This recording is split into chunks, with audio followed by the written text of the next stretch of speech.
The Modified Stage 2 Medicare EHR Incentive Program, also referred to as Meaningful Use, required eligible professionals to attest to meeting 10 usage objectives and measures, as well as report on 9 clinical quality measures, or CQMs. Reporting for meaningful use was pass or fail. If you successfully attested to all 10 objectives and measures, you would not receive a negative payment adjustment. If you did not successfully attest to all 10, you would receive a 2% negative payment adjustment. Reporting your quality measures either through meaningful use or through the Physician's Quality Reporting System, or PQRS, or through both, was also pass or fail for the quality measures. If you successfully attested to 9 clinical quality measures, you would avoid a 2% negative payment adjustment. You would not get a penalty. If you did not successfully report meaningful use measures or quality measures through PQRS, you would receive a 4% negative payment adjustment. Successfully reporting both meant you received a neutral payment adjustment.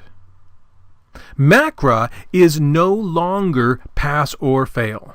You can still receive a negative 4% adjustment for doing nothing, or you can earn a neutral payment adjustment for getting a composite score of 3 out of 100, or you can earn a positive payment adjustment for getting a composite score of anywhere from 4 to 69 out of 100 points. That would mean that you could earn a 1% positive payment adjustment up to a 4% positive payment adjustment. And you can earn an additional bonus and be considered a high performer if you get a composite score of 70 or higher out of 100. So for 2017, there is $500 million that will be divided amongst those eligible clinicians who score 70 points or higher. You no longer have to complete all requirements in order to avoid a negative payment adjustment. Macra, or the Medicare Access and CHIP Reauthorization Act, is also referred to as the Quality Payment Program, or QPP. Visit qpp.cms.gov for more information. Medicare and the QPP shift Medicare payments from a fee-for-service or volume-based model to a pay-for-performance or value-based model. Macra replaces the Sustainable Growth Rate formula, which tied Medicare physician spending to GDP growth in the past. The Sustainable Growth Rate was established in 1997 to control the cost of Medicare payments to physicians. If the overall physician cost was greater than the targeted Medicare expenditures, then the physician's payments would be cut across the board. Each year, however, Congress passed temporary doc fixes to avert cuts. If there had not been a doc fix passed in 2015, there would have been a 21% across-the-board cut in all Medicare payments to clinicians. Clinicians can choose how they want to participate in the Quality Payment Program based on their practice size, specialty, location, or patient population. There are 2 tracks to choose from: the Merit-Based Incentive Payment System, or MIPS, and the Advanced Alternative Payment Model, or APMs. We'll be focusing on MIPS in this presentation. Who can participate in MIPS? Physicians, including doctors of medicine, doctors of osteopathy, doctors of dental surgery, doctors of dental medicine, doctors of pediatric medicine, doctors of optometry, chiropractors, as well as physician's assistants, nurse practitioners, clinical nurse specialists, and certified registered nurse anestheticists. Who is excluded from MIPS? Newly enrolled Medicare clinicians. So clinicians who enrolled in Medicare for the first time during a performance period are exempt from reporting on measures and activities for MIPS until the following performance year. Also, clinicians below the low volume threshold. So Medicare Part B allowed charges of less than or equal to $30,000 or 100 or fewer Medicare Part B patients. Also, clinicians significantly participating in advanced APMs are excluded. To check your participation status, go to qpp.cms.gov, enter your NPI number, and click Check NPI. Under MIPS, 3 legacy programs streamline into MIPS performance categories. The Physician's Quality Reporting System, PQRS, becomes just quality. The value-based modifier becomes the performance category cost. And the EHR incentive program, or meaningful use, becomes advancing care information, or ACI. A new performance category called improvement activities is added for MIPS, making a total of 4 performance categories. All 4 added together make 100% of MIPS. Each category, however, is not considered equal. Quality is weighted at 60%, advancing care information is weighted at 25%, improvement activities is weighted at 15%, and for 2017, the cost category is weighted at 0. But I want you to think about these weights as points towards your overall composite score. Let's look at Advancing Care Information Performance category, also called ACI. By the way, for 2017, Quantum EHR is using the 2017 ACI Transition Objectives and Measures. We know for the ACI category, we can get a maximum of 25 points towards the composite score. Those 25 points come from the ACI base score plus the ACI performance score plus the ACI bonus score. MIPS eligible clinicians, or ECs, need to fulfill the requirements for all of the base score measures. If the base requirements are not met, ECs will get a 0 in the overall ACI performance category. The base score measures are security risk analysis, e-prescribing, provide patient access, and health information exchange. Successfully completing all 4 base measures is worth half of the performance category total score, or 12.5 points towards your composite score, half of the 25. Let's go over to the QPP website and take a look at these base measures. From the home screen, click the drop-down for MIPS and click on Advancing Care Information. Scroll down and switch to the 2017 ACI Transition Objectives and Measures list. First is the Security Risk Analysis measure. Notice that it says required for base score, yes, and the performance score weight is 0. Okay, the measure reads, conduct or review a security risk analysis in accordance with the requirements, including addressing the security of electronically protected health information data created or maintained by certified EHR technology in accordance with the requirements, and implement security updates as necessary and correct identified security deficiencies as part of the MIPS eligible clinician's risk management process. If you've already done one of these in previous years, you just need to review that document and make sure it is still up to date. If you have not done one before, what you want to do is go to Google and search for Security Risk Assessment Tool. Find the top result from the healthit.gov website. Download the tool either for Windows or for the iPad from the App Store, or if you prefer paper forms, download all 3 of these documents and fill them out. The second measure is e-prescribing. Required for base score, yes. Performance score weight, 0. At least one permissible prescription written by the MIPS eligible clinician is queried for drug formulary and transmitted electronically using certified EHR technology. Use Quantum ePrescribe to write at least one prescription. When it says that performance category weight is 0, that means that you will not get any additional points for writing more than one prescription. The third base measure is provide patient access. Required for base score, yes. Performance score weight up to 20%. So for this measure, if you have a good amount of patients participating, you can earn extra performance score points. At least one patient seen by the MIPS eligible clinician during the performance period is provided timely access to view online, download, and transmit to a third party their health information, subject to the MIPS eligible clinician's discretion to withhold certain information. This means that in Quantum EHR, you will need to ask if the patient is interested in signing up for the MyQuest patient portal, and if yes, click the patient communication dropdown in the upper right-hand corner of the chart and click on Send Invitation.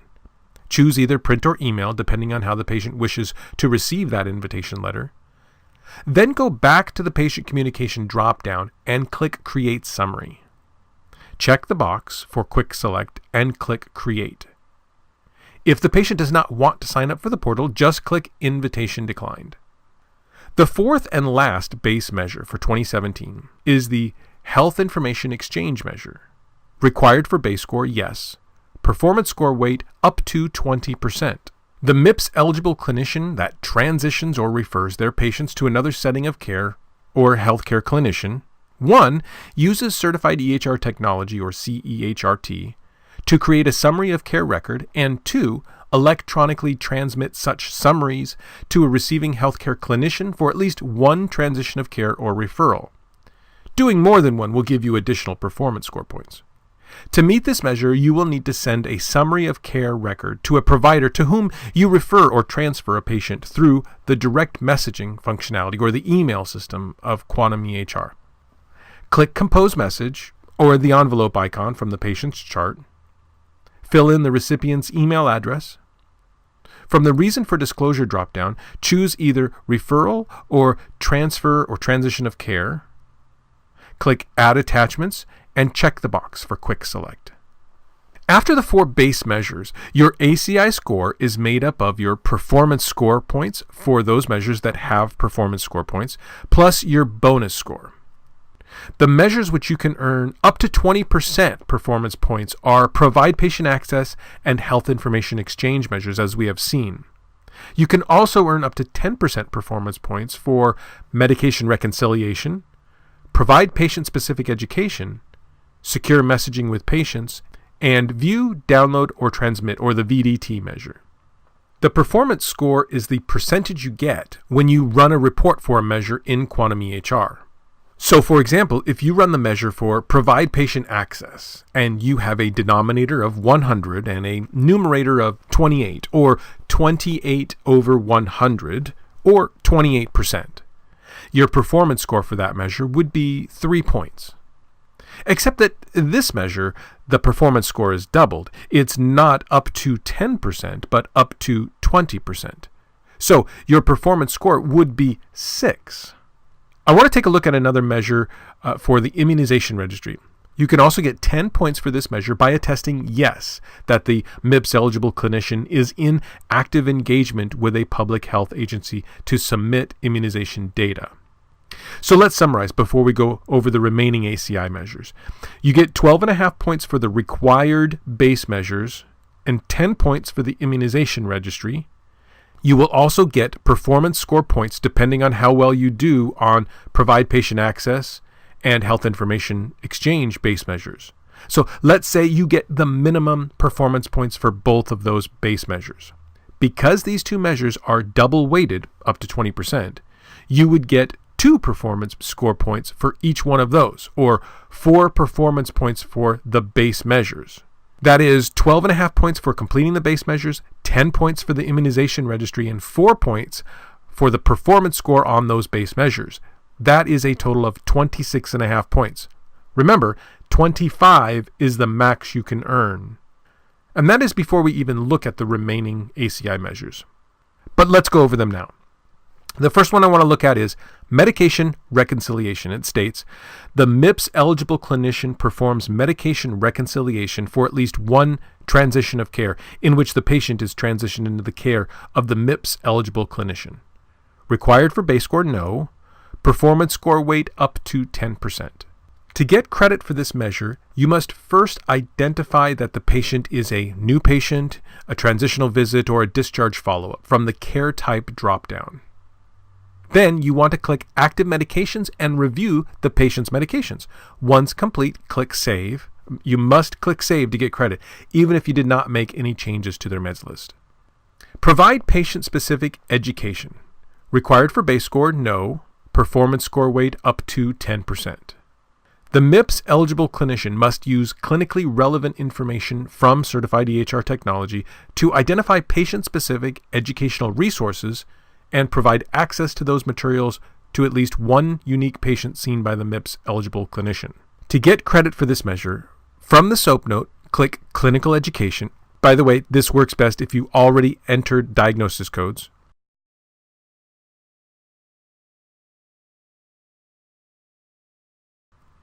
Select a document and click Print. Now copy the name of that document that was printed and paste it into the Plan of Care section titled Education Material Provided. You don't have to copy and paste it if you don't want to, but you will still get credit as long as you are putting the name of the document here in this box, even if you just type it in yourself. Secure messaging with patients. Required for base score, no. Performance score weight up to 10%. For at least one unique patient seen by the MIPS eligible clinician during the performance period, a secure message was sent using the electronic messaging functions of the certified EHR technology to the patient, or in response to a secure message sent by the patient during that performance period. To get credit for this measure, you will need to send an email to a patient's portal account or reply to an email that a patient sent to you using your EHR direct messaging. Just click Compose Message or the envelope icon from the patient's chart and check the box Send to Patient Portal. Compose your email and click Send. View, Download, or Transmit, or VDT. Required for base score, no. Performance score weight, up to 10%. At least one patient seen by the MIPS eligible clinician during the performance period views, downloads, or transmits their health information to a third party during the performance period. To get credit for this measure, at least one patient needs to log into the portal and open up the summary that you sent. Encourage patients to go home and read those email messages. Remember that your ACI score now is made up of your base score, your performance score for those measures that have a performance score, plus your bonus score. Yes, there are even more opportunities to get 25 points for ACI. For example, reporting yes to one or more additional public health and clinical data registries beyond that immunization registry reporting measure will result in a 5% bonus. Reporting yes to the completion of at least one specified improvement activity using certified EHR technology that crosses over into that ACI category will result in a 10% bonus. See Appendix B of the ACI fact sheet for a list of improvement activities that may be completed using certified EHR technology to qualify for the bonus. Let's move on now to the performance category for quality. Choose 9 out of 35 available quality measures that best fit your practice. You will report the 6 measures with the highest score. Now, one of those measures must be an outcome measure. If an outcome measure is not available, ECs must choose at least one high priority measure. There is a bonus in the quality category for end-to-end reporting. Clinicians will receive 1 bonus point if they report their quality data directly from their EHR to a qualified registry, QCDR, or via the CMS web interface. That bonus point will be added to the quality performance category points. 1 bonus point for each high priority measure and 2 bonus points for each additional outcome and patient experience measure. Bonus points will be added to the clinician's overall quality performance category points. You're going to want to go to the CMS website and download the 2017 Quality Benchmark spreadsheet. Just go to qpp.cms.gov and click the drop-down About, then click on Resource Library. Scroll down and click on 2017 Quality Benchmarks. Within this zip file is the spreadsheet titled MIPS Benchmark Results. The percentage you get on each measure will inform you as to the points you will get. You use the 2017 Quality Benchmark spreadsheet to determine which measures give you the best score for your practice. You just find your measures percentage on the spreadsheet. The column header will tell you what your decile or point value is for that measure. For example, if your 6 measures deciles are 8 for all 6, your quality performance category score would be 48 out of 60. If you received 48 points for quality, your 25 points for ACI, and 15 points for improvement activities, you would have a total composite score of 88 and be well above that 70-point cutoff for high performers, by the way. Notice that most of the measures have different submission methods available. Measures can be reported as claims, from an EHR, or through a registry. The deciles may be different depending on the submission method. All of the quality measures must be reported using the same submission method. If one of the measures you wish to report on can only be reported through a registry, then all of your measures must be reported through a registry. If one of your measures can only be reported out of an EHR, then all of your measures must be reported using the EHR submission method. Let's look at the improvement activities performance category. What you will do is choose between 1 to 4 activities from the 92 available on the QPP website. Just go to qpp.cms.gov and click on the MIPS dropdown, and then click on Improvement Activities. Scroll down to see the list of activities. You may also want to download the MIPS Data Validation Criteria 2017 spreadsheet from the QPP Resource Library, which will tell you the activities weight, validation, and suggested documentation needed. So understand and then follow each measure for at least 90 days, and document your activities according to the measures in case of audit. To receive the full 15 points for this category, you must earn 40 points for the improvement activity score. For practices of 15 or fewer clinicians, high-weighted activities are worth 40 points each. Medium-weighted activities are worth 20 points each. So for practices of 15 or fewer clinicians, you only need to complete one high-weighted activity. For practices of 16 or more clinicians, high-weighted activities are worth 20 points each. Medium-weighted activities are worth 10 points each. Sign up for additional Macra support with our Premium Macra Support offering. The Premium Macra Support offering includes individual Macra training classes for you and your practice, ongoing monitoring of your measure compliance, regular calls throughout the year to help guide you and your practice on each measure, assistance with the end-of-the-year reports and submissions to CMS. Just contact sales support to sign up by calling 888-835-3409. Thank you for watching.